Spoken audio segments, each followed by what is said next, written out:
Hello friends, welcome back to Cini World. Today I'm going to explain you a horror film from title Devil. Spoilers ahead, watch out and take care. A man can be seen cleaning the inside of a building when suddenly a body falls on the truck outside.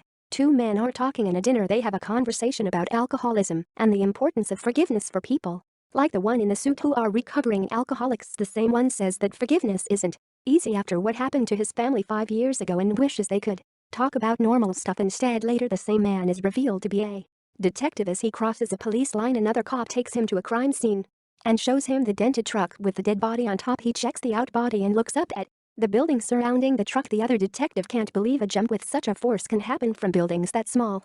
The first detective notices that there is no glass on the pavement surrounding the truck and thinks that it rolled out to the place where it was found.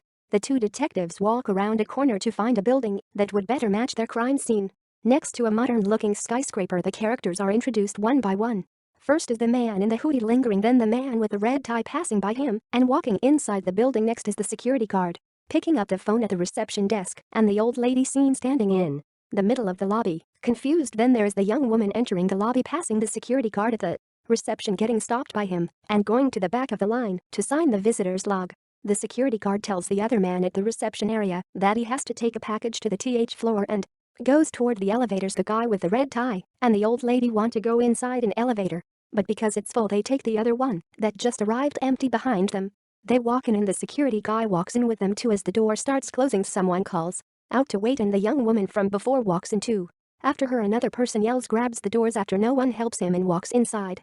It's the same guy with the hoodie. Once they're all inside, the elevator starts moving but very suddenly stops and jams. Meanwhile, an older security guard is watching a hockey game in the main security room. A younger security guard walks in the room and they chat about the game. He notices that one of the elevators is in inspection mode, so the older security guard calls the building engineer about the problem. While the engineer is trying to fix a broken window high up in the building, the guard tells the engineer to check on the elevator first because there are people stuck inside. Back in the elevator, the security guard is getting anxious. The old lady keeps pressing him about emergency procedures, but he doesn't know because he's a temp. The guy in the red tie hits the emergency button and joins the old lady's questioning by asking why he doesn't have a walkie-talkie. A voice comes on from the comms system in the elevator, telling them that he knows they're stuck and that there is an engineer on the way to see what's wrong. The older security guard is the one talking to them over comm and asks them to say something in the camera, which makes him figure out that there is something wrong with the microphone and he can't hear them. The security guard on the elevator tries calling the lobby from his cell phone but gets no signal, so the young woman gives him her phone. The call is short and loses signal. Fast music starts playing in the elevator and the guy in the red tie starts singing, annoying everyone inside the building. Engineer is on his way to the machine room at the top, where the wind sweeps off his hat and he almost falls off the side. Back down at the foot of the building, the two detectives are approaching and talking. The detective from the diner finds glass on the pavement and they see a man nearby sweeping more glass. He tells the man to stop doing that and declares the place a crime scene. A huge chunk of glass falling from the building, almost killing his partner, confirms his suspicion. Back inside the building, the engineer is seen checking the elevator from the shaft. He calls the main security room to tell them that it looks fine, but then you will reset it. Back at the elevator, the older security guard tells the group overcome that the light will be out for about seconds. The lights go out, and when they come back on, the old lady screams at the security guard to get away from her, to which he apologizes, telling everyone that he's very claustrophobic. The third man pushes a panel from the top of the elevator and air starts coming inside. The security guard asks if they should try climbing up, but the other man says that it's dangerous going up the cable. Back at the machine room, the engineer asks the main security if the reset worked, and when they answer that it didn't, he says he'll go check out the problem from the basement. The two guards in the main security office talk about the broken window in the building and how someone might have jumped off it that morning. The younger one is very concerned to hear that back on the elevator, the man in the red tie gives the old lady his business card. The group starts having a conversation prompted by a comment he makes about the old lady.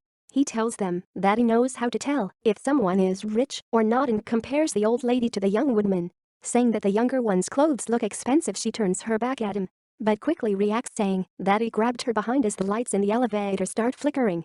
The older guard in the main office calls the engineer asking if he is doing that. The engineer says that he's just looking at the elevators from below and that it looks fine from there too. He pulls a lever on the side of the elevator and asks if that helped. The older security guard informs the engineer that there had been no change, so he says he will go back on the roof and reset it manually. The lights in the elevator flicker again. They're watching it happen from the main office when the younger guard sees something strange on the screen that scares him. The engineer hears a strange noise and follows it under the elevators, chasing after it. He almost gets crushed by an elevator dropping down the shafts. The lights in the elevator flicker again and then go out completely. Strange noises are heard in the elevator as the lights go on and off. When the light comes back on for the third time, the young woman is lying on the ground. The guards in the main office ask what's going on when the younger one notices that the young woman's back is hurt. The people inside are panicking. Red tie man notices that he has blood on him and tries to hide it from the others. The young woman says that it felt like something bitter, so the third man asks if anyone has anything sharp that might have hurt her. The security guard in the elevator then sees the blood on the man with the red tie. As he tries to explain that she just fell on him, the security guy goes to frisk him for a weapon. The guards watching for the security room decide that they need to call the police, since there has now been an assault inside the elevator outside of the building. The cop from the diner is talking to forensics. When the call about the elevator comes in, he sees that the call is about the building with the broken window and takes the case, bringing along his partner. Back at the main office, the younger guard finds the footage from the moment he saw something strange on the screen and shows it to the older one, who dismisses it as just grain. The younger one grabs his cross. Certainly he'd seen something evil, but the older one tries to calm him down. Inside of the elevator, the security guard and the third man try to pry open the doors. Even if they could, they don't know if there's an opening in the shaft they could climb to. The old lady is afraid that the elevator is just dangling and might drop down. The man in the red tie tries to help with the doors, but he's sent to the back of the elevator away from the other, so to keep an eye on him, still thinking that he hurt the young woman. In the meantime, the two detectives arrive at the main security office, where the older guard shows them the security camera and explains the assault. He tells them that the others in the elevator think the man in the red tie was to blame. After the detective assesses the situation, he tells the security guards that they should ask for a repairman from the elevator company and tells his partner to call the fire department. He then asks about the people inside, particularly interested about the security guard. After finding out that he's a temp, he tells the guards in the main office to pull up his files. The younger guard tells him about what he saw in the footage, but the older guard brushes it off again. The detective dismisses it too and tells the people in the elevator to show their IDs to the camera so he can see who they are. Unfortunately, the writing on the IDs is illegible, so the detectives and the older security guard go to the lobby to check the visitor's log and find out that way. Back at the main security office, the younger guard is keeping track on the security camera from the elevator when the lights inside flicker again. Inside of the elevator, the young woman suddenly sees all of the people disappear and reappear as bloody dead bodies on the floor. A second later, it's as if that never happened and everyone is in their place. The lights go out completely again. The mirror in the elevator shatters and strange noises are heard in the dark. Again, when the light comes back on, the man with the red tie is revealed to be stabbed in the neck with a piece of glass from the mirror. Meanwhile, the younger guard calls the two detectives back. They see that the man is dead, so the detective calls for backup. When he starts reviewing the footage, the younger guard starts telling everyone a story. He says that situations like these always start with a suicide and people getting hurt when the devil is near. Sometimes he takes human form and torments people. The last thing he says is that one of those people in the elevator might be the devil. The detectives, uninterested in what the guard is saying, continue reviewing the footage and suspect the security guard in the elevator might be involved in the murder. The partner says that his files show him to be a violent criminal. The group inside the elevator is also talking about who the murderer might be. The fire department arrives at the building in the main security office. The detective tells the people inside the elevator that the place is a crime scene. Now, the detective doubts that what happened was an accident, but says the people don't look like killers. He gets an idea and asks one of them to volunteer. He then tells the man to take out a piece of paper from the dead man's pocket. The man raises up a letter to the camera, which the people in the office decipher and realize the dead man was going to see someone in the building. The detectives go to meet with the fire department first, and after the detective from the diner goes to the level of the building with the broken window, forensics tell him that the suicide note the jumper left is very strange, with the words "I can hear the devil's footsteps draw near" written last. Outside of the elevator, the firemen try to pry its doors open, but they won't budge. Inside, one of the men is trying to get out at the top of the elevator, but the security guard pulls him back down, thinking he's trying to escape.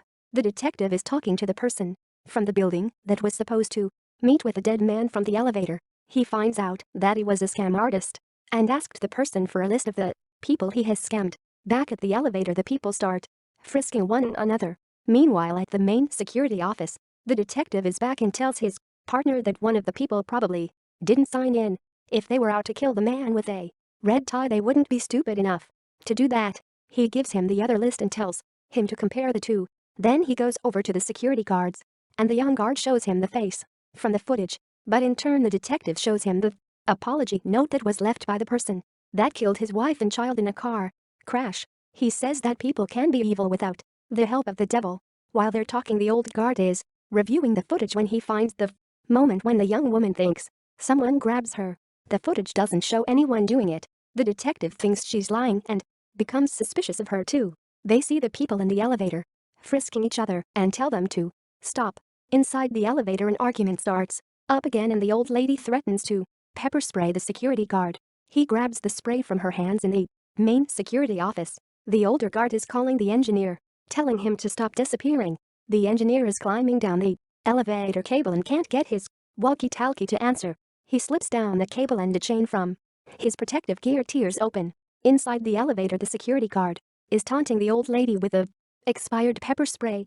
When something heavy drops on top of the elevator, they can hear the old guard's voice from the top. In a moment, blood starts coming in from the top panel. They can still hear the walkie-talkie and figure out that it's the engineer that fell. They can't break off the panel to help. The detective goes to the roof to check on the shaft and sees the engineer on top of the elevator, probably dead. Tells everyone that the people inside of the elevator can hear the walkie-talkie and that they should switch channels. He orders the fire department to get inside the elevator, trough the wall. The firemen start digging trough the wall. Looking trough the footage in the main office, they see that the old lady was stealing wallets. The detective comments that all of them were bad people as he's looking at the screen.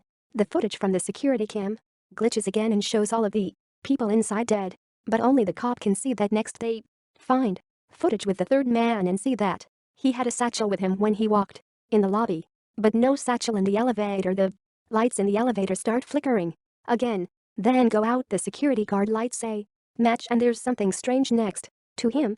When the lights come back on, the old lady is strung up on one side of the elevator, dead. The detective sees that on screen and calls for a lockdown of the building, with everyone inside going to the lobby. The older guard goes to the basement.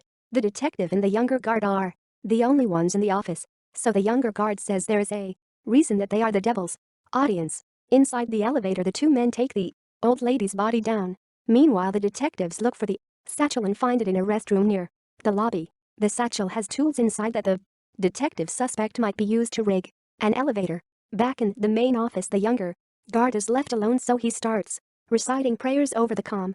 The people in the elevator don't like what he's doing. They talk a little, but quickly a fight between the two men ensues. The young woman is calling for the security guard to kill the other man.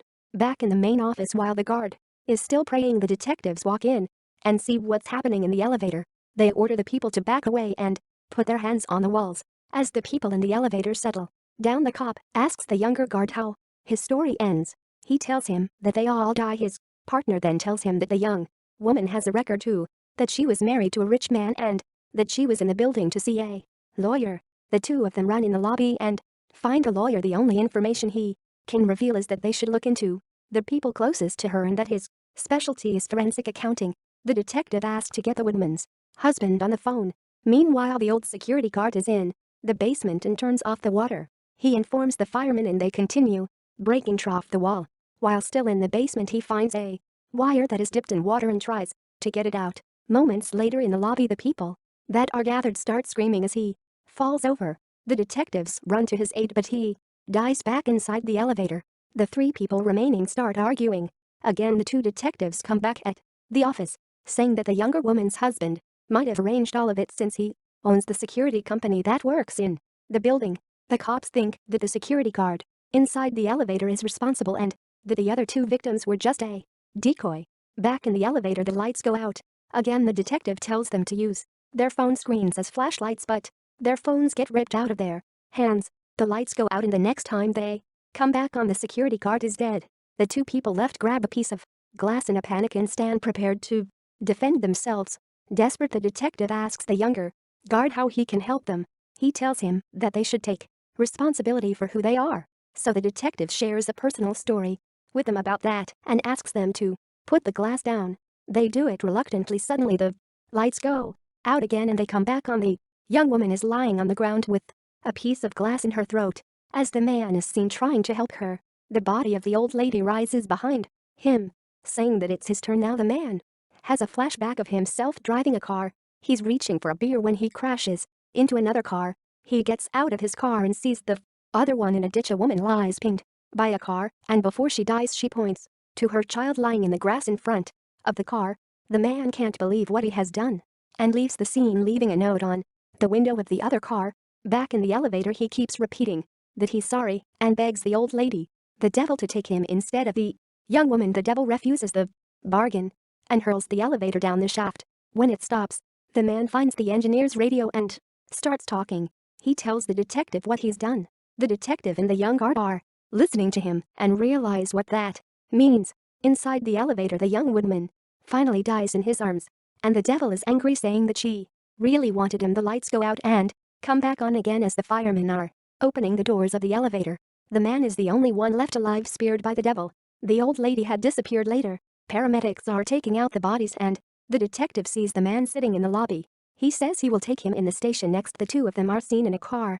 The man is in the back seat. The detective tells him that it was his family that he killed that day, but that after all of this time he forgives him. Thanks for watching. Please subscribe for more videos.